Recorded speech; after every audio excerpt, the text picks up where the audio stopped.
But anyway, we took the tree down, and of course it's a blue spruce, and you know, I don't want to throw it away, but it was too old. But I did take it down to the farm because I thought, well, this would be a good thing for teaching with. Took it down to the farm, we chipped it, and we put it in the distillery and distilled it, and the oil came out black. And yet this is a beautiful black spruce tree. I mean, Vaughn, you've seen it, you've been in our homes, Bina, you've been in our home and seen it. You know, and it's a beautiful, beautiful tree, but it's 40 years old and the oil was black. So it's just kind of like some of us, we get old, if they distilled us, it wouldn't turn out like that. So we're better to be distilled when we're young, so.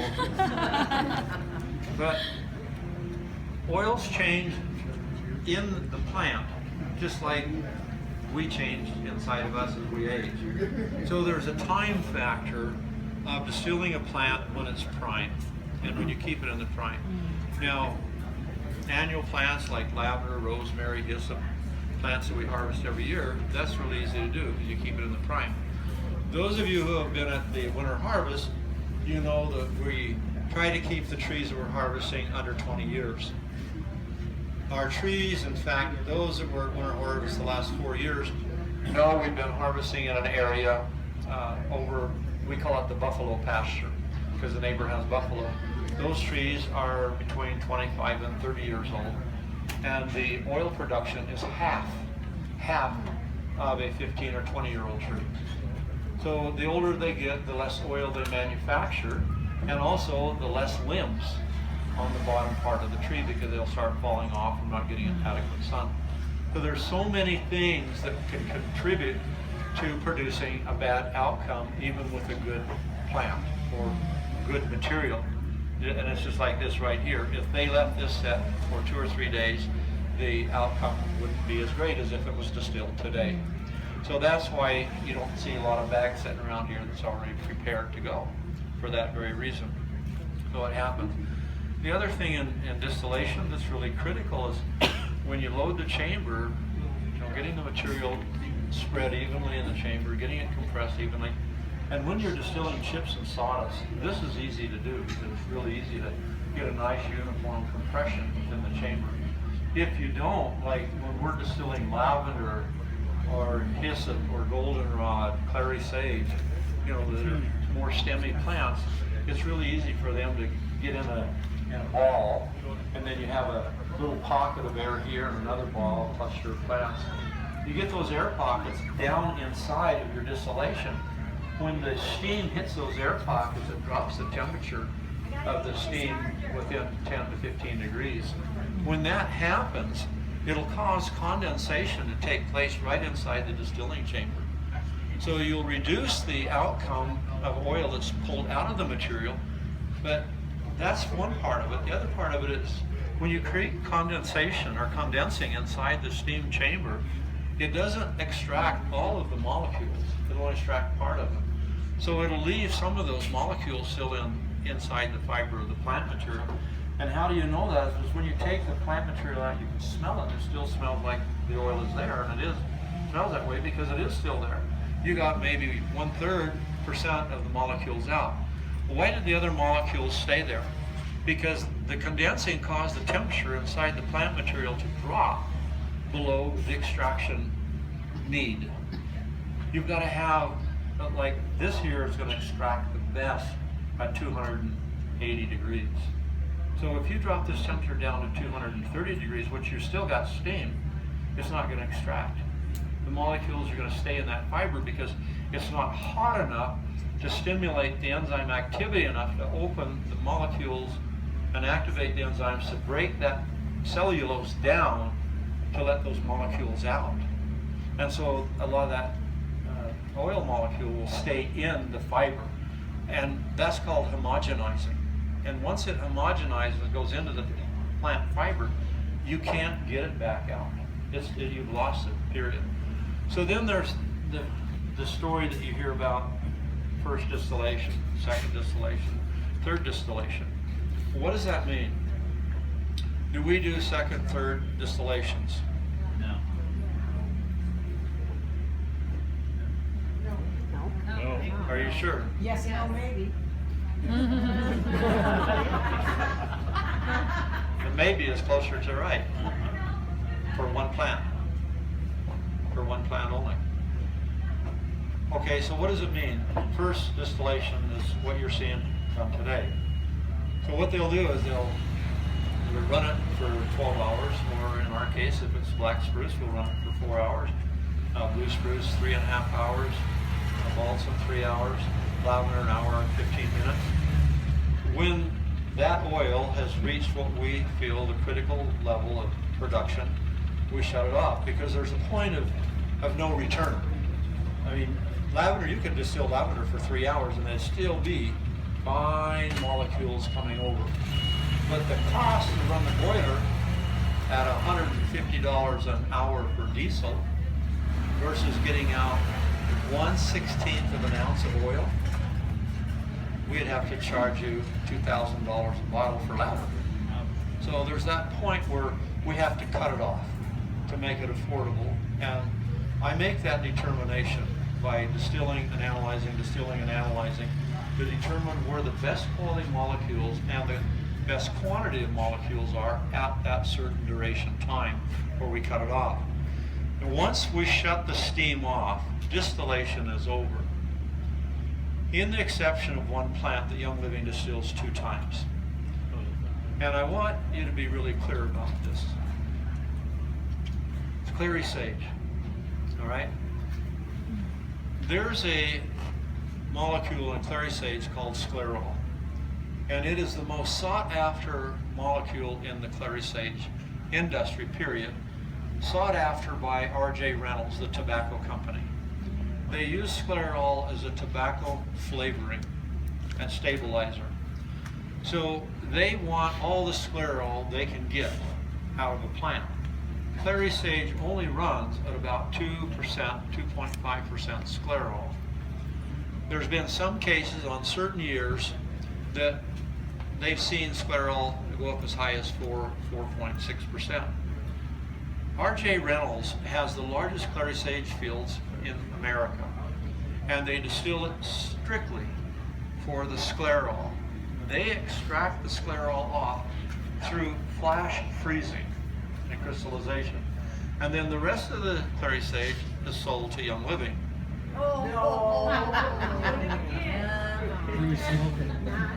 Thank you. Thank you. No, it's not. It's sold to other oil companies that you know. All right? But because they don't care about that little bit of sclerol missing in clary sage. And it's really easy to buy synthetic sclerol and put back in it, even though sclerol is relatively expensive to manufacture. I made a discovery in 1996 that revolutionized clary sage distilling. And it was just, in my opinion, an act of God. We were distilling clary sage, been running for 45 minutes. We had most of the molecules over, and the water supply line to the boiler broke underground. So naturally we shut down really quick, and as I was going to get the backhoe to start digging up the water line so we could fix it, I turned to my crew as they said, well, Gary, what do you want us to do? And I said, well, go ahead and start unloading and clean it out. We'll reload, so when I got the line fixed, we can be ready to go again. Because, you know, in my mind, well, there's no point in going any further. And as I walked across the distillery yard to get on the tractor, just this little voice that said, no, wait. And I stopped, and I almost went, what? It was so audible to me. And I turned around to the crew and I said, guys, wait, we're going to try an experiment. They looked at me, what do you mean, Gary? And I said, we're going to try an experiment. Let's just leave it. Let's just leave it. And so we did. It took us an hour and a half to get the water line fixed, get the boiler back on, get it back up to temperature, and then we distilled again. And I distilled for another 45 minutes. Our sclerol came out at 7.2%. And it was a shock to the whole industry, because when I called my partners, Jean-Noel and France, and told him and Marcel about getting this level of sclerol, they said, Gary, come on, that's not possible. So I sent the oil to them. Dr. Casabianca analyzed it, confirmed to them that yes, I was right. They couldn't believe it. They wanted to know how I did it, because Marcel had been distilling clary sage for 40 years, and his father before him and before him and before him had never seen it. Well, what happened? By shutting the distillery down and resting it, allowed the enzymes to activate the cellulose in the fiber of the clary sage stems where the sclerol resided, and allowed it to come out. Now, we didn't get a lot of other molecules, but we got sclerol. So when we distill clary sage, and incidentally, when Jean Noël and Benoit distilled clary sage in France, they distilled for 45 minutes, shut down for 30 minutes, and distilled for 45 minutes again to get the sclerol. Then both batches are mixed together as one. That is the only case where there's two distillations with one plant in young living. And now other people have heard about it, caught on to it. But what is the true form of first distillation, second distillation, third distillation? I'll tell you. This is first distillation. Now, if I was going to do a second distillation, I would send all you distributors home. And I would back in a Dow chemical truck and hook it to the boiler. So the chemicals went across the steam and into this, because with chemicals in the steam, I can extract more oils out of the sandalwood. So they do a second distillation with chemicals, and then they will even do a third distillation with chemicals. That happens even in the commercial industry with lavandin. So you have first, second, third distillation. But it's all done with chemical extraction and steam, not pure steam. Because if I fired up that, I could let that distillery set overnight with the sandalwood sawdust in it, come back tomorrow, fire it up, and distill it again, and I would get some more oil, but it'd be almost black. And it wouldn't be anything that I would consider using. So it's not worth it, but there are companies that will take that and then they will structure it what they want and put it out there on the market as a second distillation. So there's a lot of false information. There's a lot of adulterating that takes place other than just in a laboratory cutting the oil. I even watch it where they'll take lavandin and distill them together in the same cook. And then they will restructure that after it comes off.